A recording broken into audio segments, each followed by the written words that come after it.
Hello, grand master Mallika ஜுமாரின் அன்பு வணக்கங்கள்.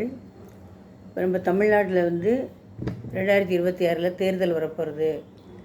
அதுக்காக 2 பேரும் மாற்றி மாற்றி மகாநாடெல்லாம் போட்டுருக்காங்க. அதுலேயும் முருகனுக்காக மகாநாடு போட்டு அமக்கலப்படுத்தின்னு இருக்காங்க. நம்மளும் அதெல்லாம் பார்த்துட்டு தான் இருக்கோம். சரி, தமிழ்நாட்டின் நிர்வாக பிரிவுகள் என்னென்ன, அதாவது எத்தனை சட்டமன்றம், எத்தனை நாடாளுமன்றம், அதெல்லாம் நம்ம தெரிஞ்சுக்க வேண்டாமா? அதெல்லாம் உங்களுக்கு சொல்லலான்னு தான் நான் இப்போ சொல்கிறேன். சரி, தமிழ்நாட்டில் உள்ள மாவட்டங்கள் 38. தமிழ்நாட்டில் உள்ள மாவட்டங்கள் 38.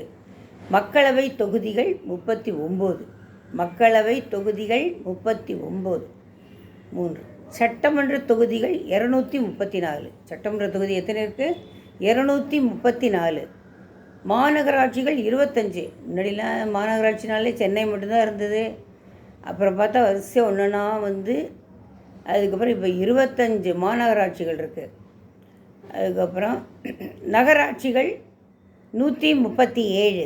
நகராட்சிகள் 137. வருவாய் கோட்டங்கள் 94. வருவாய் கோட்டங்கள் 94. தாலுகாக்கள் 316.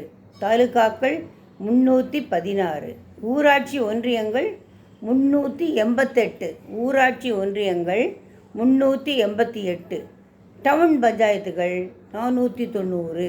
டவுன் பஞ்சாயத்துக்கள் 490. கிராம பஞ்சாயத்துக்கள் 12,525.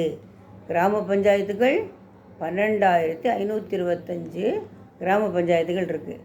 இப்போ தமிழ்நாட்டு நிர்வாக பிரிவுகள் என்னென்ன அப்படிங்கிறதெல்லாம் தெரிஞ்சிட்டிங்களா? சரி, திருப்பியும் உங்களுக்கு அதை நல்லா சரியாக ஞாபகப்படுத்துகிறேன். மாவட்டங்கள் 38. மக்களவை தொகுதிகள் 39. சட்டமன்ற தொகுதிகள் 234. மாநகராட்சிகள் 25. நகராட்சிகள் 137. வருவாய் கோட்டங்கள் 94. தாலுகாக்கள் 316. ஊராட்சி ஒன்றியங்கள் 388.